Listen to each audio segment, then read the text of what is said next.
están? Hola, ¿conoces un ángel? ¡Hey! La semana pasada estuve a tu lado. Sé que saliste de esa preocupación que traías. Hola, y tú también estás aquí. Sigues en el proceso. Vas a estar bien. ¡Hey! Un gusto de conocerte.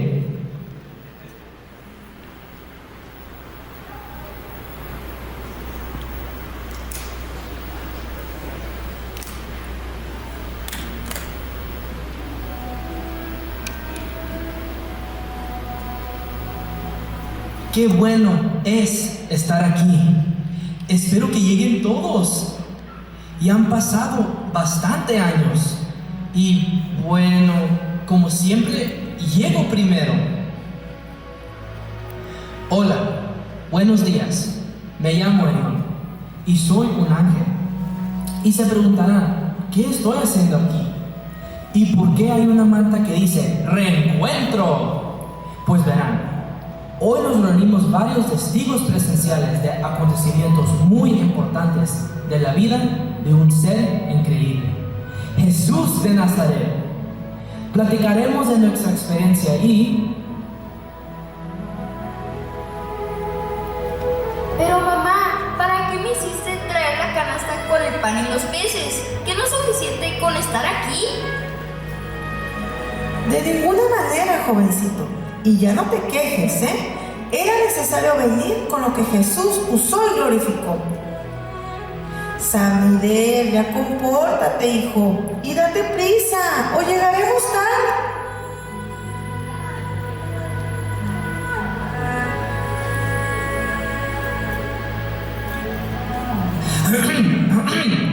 Su atención, por favor. Pues qué bueno que estamos todos, ¿sí? Un momento, todavía no ha llegado Tomás. ¿Ves, mamá? Y me estaban apurando. Pues a mí me hubieran castigado si no hubiese llegado a tiempo. Tranquilos, compañeros. ¿Qué les parece si mientras llegan platicamos cómo fue nuestra experiencia con Jesús? Está bien. Muy buenos días a todos. Yo me llamo Eliana y yo quiero empezar primero, ya que Jesús hizo grandes milagros y uno de ellos fue la multiplicación de 5 panes y 2 peces. Sí, es verdad, porque yo estuve ahí, en el monte, cuando alimentó ¿cuántos eran? Ay, Samider, ¿cómo lo puedes olvidar? Eran 5,000 hombres, mujeres y niños. Ah, sí, esa era la cantidad, y yo solo tenía 5 panes de cebada y 2 peces. También llegaron a decirme varias personas que estuvieron ahí en el monte con el maestro. La multitud era mucha, todos escuchando sus enseñanzas, pero no había alimento. Sí, era gran multitud, y quien me llevó con Jesús fue uno de sus discípulos, llamado Andrés. Yo estaba algo nervioso, porque nunca había estado cerca de Jesús. Andrés, su discípulo, me preguntó qué era lo que llevaba en mi canasta, y yo le respondí, 5 panes de cebada y 2 peces. Sí, Jesús pudo alimentar a una multitud con 5 panes y 2 peces. ¡Sí! ¡Es verdad! Yo miré que trajeron canastas y se llenaron de pan y peces. Todos estaban muy contentos. Además, nadie se quedó sin comer y no solo comieron, también curó enfermos e hizo milagros. Por eso lo seguían y por su palabra de vida y salvación. Por supuesto, Jesús exhortó a todos los que alimentó a trabajar por alimento que permanece para vida eterna, no por el que se echa a perder, y enfocándose en la fe, en Él, como el verdadero pan de vida. Es sorprendente cómo de tantas personas Jesús usó a mi hijo. Lo que llevaba en la canasta era insignificante, poco, quizá nada. No hay persona tan pequeña que Jesús no puede usar. Pequeña de estatura, pequeña de edad. Cuando existe un propósito, no es por causalidad. Muy bien, muchas gracias por sus palabras. ¿Saben? No solo alimentó personas, sus palabras resonaban y se sentían como una corriente eléctrica recorriendo sus cuerpos. Sus palabras de amor, esperanza, fortaleza, en verdad levantaban a cualquiera, al derrotado, al cansado, al que estaba triste. Él es la fortaleza, el descanso, Él es el Señor. Pues yo les voy a hablar de una tarea especial que hice y mi experiencia durante el tiempo que Jesús estuvo aquí en la tierra. Todo comenzó un viernes. Los eventos estaban llegando a un punto crítico y las cosas se estaban poniendo cada vez peor. Jesús había sido arrestado y las multitudes estaban pidiendo que lo mataran. Gabriel había llamado a un concilio especial de todos los ángeles. Nos dijo que deberíamos prepararnos para la guerra. Íbamos a estar en espera. Si Jesús quería nuestra ayuda, necesitábamos estar preparados. Pero nos dijo, y estaba bien claro en esto, solo íbamos a acudir si el Señor Jesús nos llamaba. Nos preparábamos para la batalla como la versión celestial de las boinas verdes. Esperamos y observamos. Observamos y esperamos. Había personas golpeando a Jesús y lo obligaron a cargar una cruz subiendo una colina. Podría habernos llamado, pero se dejó humillar porque era parte del plan de Dios para salvar a la humanidad. Cuando empezaron a clavarlo en la cruz, rogamos a Dios que nos dejara bajar, pero Él dijo, no, así tiene que ser. Mientras moría Jesús, era tan horrible que ninguno de nosotros soportaba mirar. Hasta Dios mismo tuvo que voltear sus ojos. Cuando todo terminó, vimos que lo enterraron en una tumba prestada y la sellaron con una piedra. Fue el peor momento de mi vida. Solo estaba mirando. No sabía que no tenía permitido ayudar. 3 días después, Gabriel me llamó a su oficina.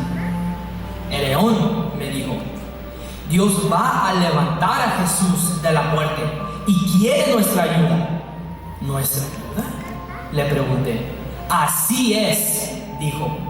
Y antes de que pudieras decir ¡aleluya!, Gabriel y yo estábamos parados fuera de la tumba donde acababan de enterrar a Jesús. Había guardias, pero Gabriel solo se acercó y cayeron dormidos. ¡León, ven, ayúdame con esta piedra!, gritó Gabriel. Cuando entramos, la tumba estaba vacía. Dios había regresado a Jesús a la vida. Fue una vista tan preciosa. Su manto todavía estaba doblado allí, donde había estado su cuerpo. Jesús estaba vivo y sabíamos que el plan de Dios había funcionado. Vimos a María venir al sepulcro y Jesús apareció ante ella. Algunos discípulos llegaron y hablaron con Gabriel. De regreso al cielo, hablé con Gabriel. Solo hay una cosa que no comprendo. ¿Por qué tuvimos que mover la piedra así? Jesús ya estaba vivo.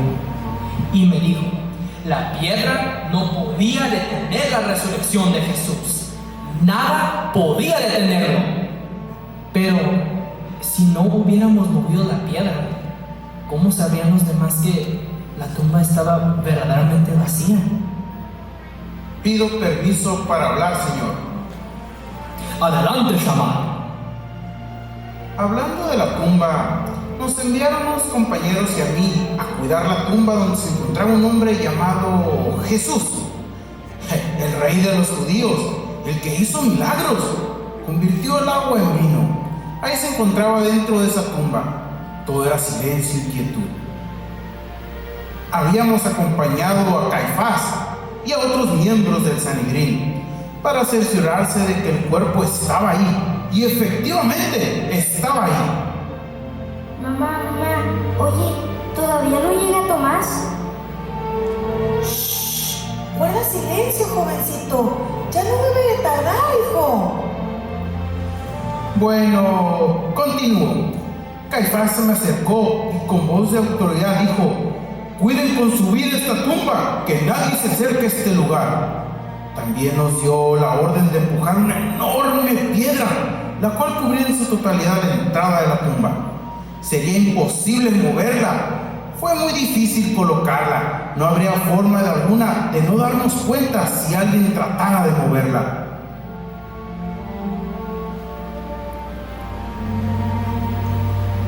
Nos acomodamos a un extremo del sepulcro. El frío no era tan agresivo, ya que la montaña nos cubría como una gran pared.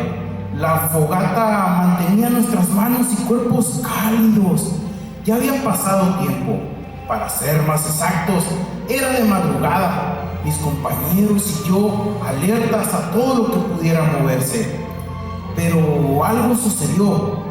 Nos comenzó a dar un sueño.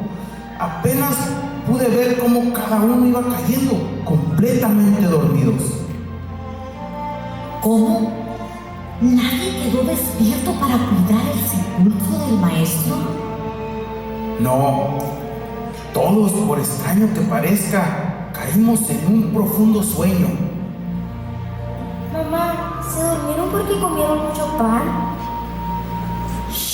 No, hijo, ¿cómo se te ocurre tal cosa? Pon atención, muchachito. Bueno, prosigo. No supimos cuánto tiempo dormimos. Al despertar, la piedra estaba movida. Nos invadió un gran temor en pensar que el cuerpo pudo haber sido robado. Ninguno queríamos entrar a cerciorarnos tal suposición. Sabíamos que seríamos castigados por semejante descuido y salimos huyendo. No queríamos ser castigados, ni mucho menos encarcelados. Mamá, ¿los soldados también tienen miedo? Sí, así es, hijo. Todo el tiempo. En verdad es una experiencia muy interesante y peligrosa. Entonces, si la tumba estaba vacía, ¿Jesús había resucitado? Lo que yo experimenté fue gran emoción y alegría, pero antes de llegar al sepulcro estaba llena de tristeza y dolor. Esa noche no pude dormir. Antes del amanecer preparé junto con las otras mujeres los perfumes y especias aromáticas para ungir el cuerpo del maestro, ya que no pudimos hacerlo antes por el descanso del sábado. Entonces, ¿fue el domingo? Sí, así fue. Tomamos todo lo que íbamos a ocupar. Salimos al rayar el alba. El frío era muy agudo, pero era más fuerte el dolor de haber perdido a nuestro maestro. Recuerdo que el ambiente era tan triste y oscuro al mismo tiempo. Los primeros rayos del sol comenzaban a salir. Nuestros ojos se llenaban de lágrimas, pero nadie decía nada. No habían palabras, solo sollozos. Nuestro sufrimiento hablaba. La manera que fue culpado, azotado, escarnecido, que es lo mismo, humillado, ofendido. Le colocaron una corona de espinas en la cabeza y diciéndole: ¡salve el rey de los judíos! Cargó su cruz hasta el Gólgota para después ser crucificado y depositado en ese sepulcro a donde te dirigías. Sí, y se me hizo eterno llegar a la tumba. Mis pensamientos regresaban al momento que Jesús, el Maestro, nos hablaba del reino de Dios, de su regazo, el estar con Él. Sentir que nuestras cargas eran quitadas de una manera milagrosa, sus enseñanzas, su forma de mirarnos, su manera de amarnos, todo lo que Él era. Nadie pudo amar como lo hizo Jesús. ¿Qué sucedió cuando llegaron a la tumba? Al llegar, pudimos ver con asombro que la piedra había sido removida. Sentimos temor, pero fue más la incertidumbre de saber qué había pasado dentro del sepulcro. Así que entramos y ahí estaba el manto del Maestro sobre la losa de piedra. Pero el Maestro no estaba ahí. Salimos apresuradas y de repente no supimos ni de dónde salieron dos hombres que nos dijeron: ¿por qué buscan al que está vivo entre los muertos? ¿Dos hombres? ¿De dónde salieron? Si teníamos bien custodiado el lugar. No lo sé, solo aparecieron. Sus palabras transmitían paz. Después salí corriendo para avisarle a Pedro y a los demás discípulos sobre lo sucedido. No había tomado mucha distancia de la tumba cuando vi a un hombre que se encontraba sentado en una roca a un lado del sendero. ¿Era también un desconocido? Dejé de correr, caminé lento y aproveché para respirar fuerte. Al mismo tiempo que lloraba, mis pensamientos más alarmantes comenzaban a dar vueltas en mi cabeza. El no saber qué había pasado. El hombre me preguntó por qué lloraba.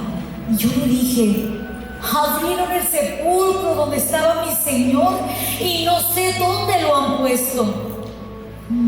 No sabía quién era ese hombre hasta que me dijo: María. Y fue cuando reconocí su voz y pude verlo. Jesús, el Maestro, había resucitado. Después de hablar con él, corrí hacia donde estaban los discípulos a darles la gran noticia.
el Maestro. Realmente era el Hijo de Dios como él dijo. ¡Qué experiencia tan hermosa! Después del dolor, llanto y tristeza, al ver a Jesús, hay alegría y regocijo. El dolor desaparece. Jesús quita todo mal, despeja dudas, trae consuelo y fortaleza. Grande es el Señor.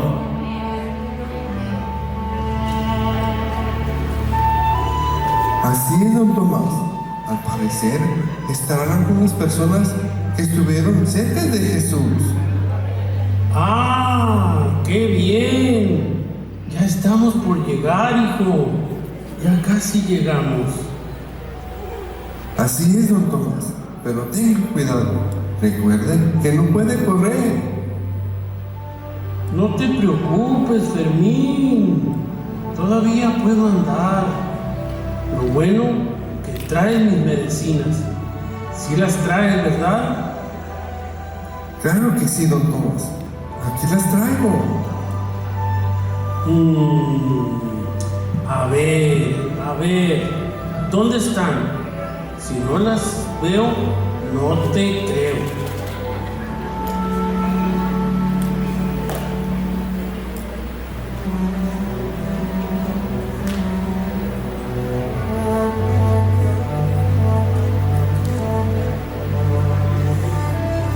Mira, mamá, ahí viene Tomás. Lo recuerdo. ¡Qué bien! Y lo bueno que viene acompañado de su enfermero. Hola, bienvenido, don Tomás. Hola, ¿cómo están todos? Estaba muy, Emocionado, don Tomás. Está muy emocionado. Ah, sí, es verdad. Tenía tantas ganas de poder verlos Y contar su experiencia. Don Tomás. Sí, es verdad. Contar mis experiencias con el Maestro Jesús. Me falla un poquito la memoria. Ya saben que los años no pasan en balde. Aquí tiene sus pastillas para la memoria. Bien, don Tomás. Solo faltaba usted. Este encuentro no podría estar completo sin su relato. Díganos, ¿cuál fue su experiencia con Jesús? Cada uno de nosotros tuvimos una vivencia, algo especial. Por favor, cuéntenos. Me tienen que perdonar. No soy tan joven como antes. Ay, así es mejor. Lo recuerdo como si fuera ayer. En aquel tiempo, entonces era joven, ambicioso y ansiaba servir a Dios. Tenía una mente ágil también. No daba nada por hecho.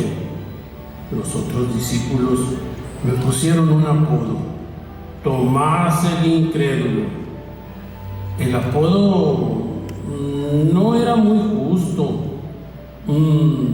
Creo que era un tipo de chiste. Es que yo no he sido alguien que duda. Bueno, un poco lento en creer, sí, pero cuando estaba convencido de algo, nunca lo dudé después. Recuerdo que Jesús estaba muerto y enterrado. Sabía que era verdad. Lo había vivido 3 días después. Recuerdo que era bastante tarde. Pedro y Juan vinieron a tocar mi puerta. ¡Tomás! ¡Tomás!, gritaron. ¡Está vivo! ¡Está vivo! ¡Lo hemos visto! No sean payasos, les dije. Ellos me trataron de convencer.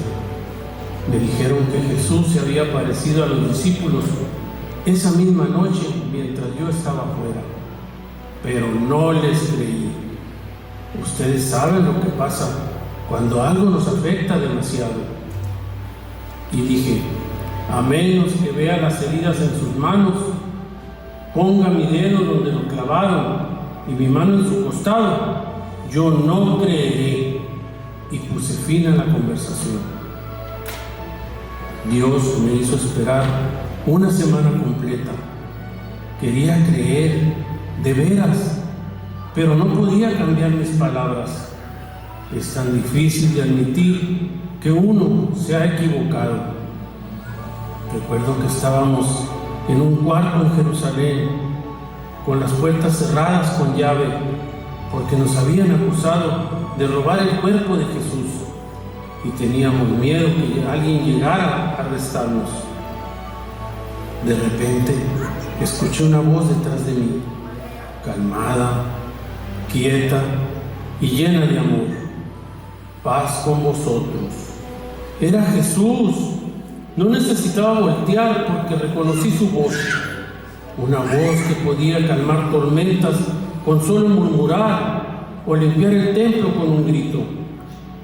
No le pude ver la cara. Me sentía tan tonto. Estaba esperando a que me regañara por mi falta de fe, pero al contrario, se me acercó. Él sabía las pruebas que yo había demandado una semana atrás. Se paró a mi espalda y me volteó. Allí me paré sin poder hablar. Tomó mi mano y puso mi dedo en sus heridas. Tócame las manos, Tomás. Y luego puso mis manos en su costado. Toca la herida hecha por la lanza. Deja de dudar y cree. Caí de rodillas y le adoré. Es mi Señor y mi Dios. Sí, sí. Desde entonces muchos años han pasado. Yo fui bendecido por Dios porque pude ver a Jesús y pude creer. Pero Él dijo que ustedes serían más bendecidos que yo si creen sin haberlo visto. En eso estoy de acuerdo, don Tomás. Creer sin haberlo visto. Creer, conocerlo sin verlo, saber que es real sin haberlo visto. Eso es fe, demostrar nuestra esperanza en algo que aún no se puede ver. Así es, amigo. Fermín, tráeme agua, por favor. Sí, claro, don Tomás. Un momento, por favor. Aunque no haya sido invitado a este reencuentro, tenía que intervenir para también dar mi punto de vista. Pues has dicho bien, nadie te invitó, así que regresa por donde viniste. Vamos, Serión, no seas descortés.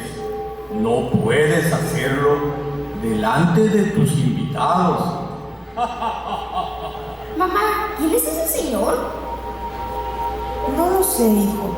Por lo mismo, no fue invitado a este reencuentro. Pero qué bárbaro, qué descaro, qué atrevimiento. Solo ordena Elión y yo obedezco. Déjalo hablar, muchachito. No lo recuerdo, por más que lo veo, pero sé que no es ninguno de mis compañeros apóstoles. Tranquilo, don Tomás. No se altere. Está bien, aunque no es de importancia lo que tienes que decir. Desde que Jesús empezó a prepararse, antes de iniciar su ministerio, yo intenté persuadirlo, distraerlo, hacerlo flaquear, frágil, tentarlo. ¿Y lo lograste? Creo que todos quieren saberlo. ¿Verdad, amigos? Pues, verán, en el desierto, cuando estaba solo, con frío, desprotegido, con hambre, le dije, ¿qué tiene de malo convertir 2 piedras en pan y poder comerlas? Si tenía hambre, solo era tocarlas y ya. Pero no, tuvo que reprenderme, decir que la comida no es la vida, sino toda palabra que sale de la boca de Dios. ¿Y no es verdad? ¡Reconócelo! No puedo recordar quién es. ¿Algo más que quieras decir? Sí, porque una y otra vez intenté entorpecer su carácter, su convicción, sus ideales, pero no pude hacerlo, ni siquiera 1 centímetro, nada. Solo recibí humillación, reprensión, regaños, negativas, amonestaciones. Tranquilízate, toma agua, respira profundo. A fin de cuentas, te lo merecías. Hice todo. Desperté la ambición entre uno de sus discípulos que lo entregó por 30 monedas.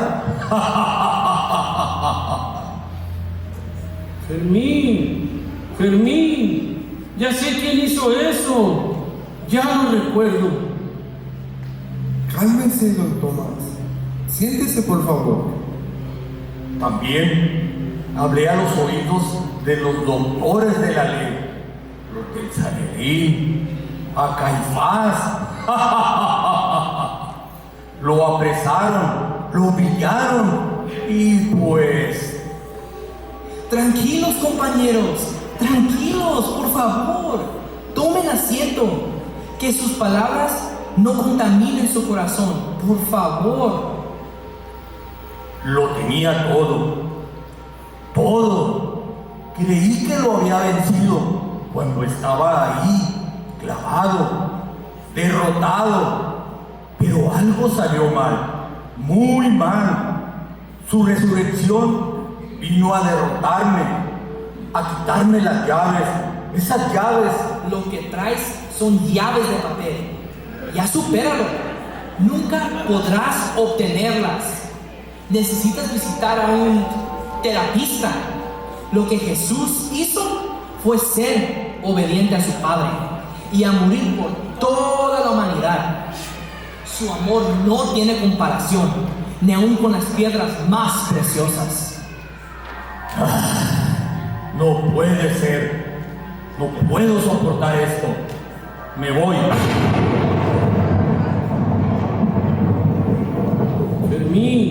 Fermín, hijo. Ya creo saber quién es ese individuo. Yo también quiero conocerlo, don Tomás. Bueno, pues creo que ya todos dijimos nuestra experiencia con Jesús. Es tiempo de irnos y creer aunque no miremos.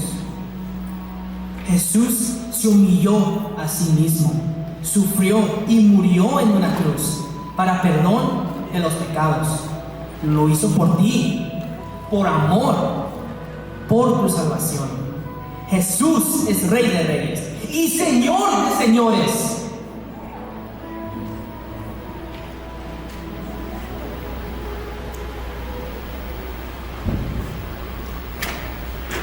Porque por ella podemos entrar en tu presencia.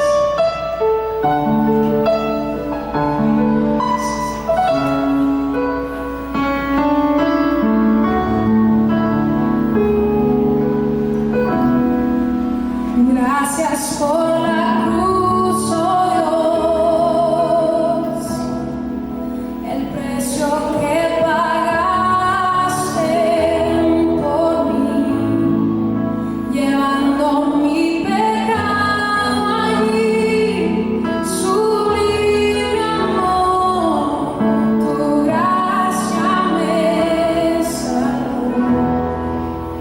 Gracias por tu amor.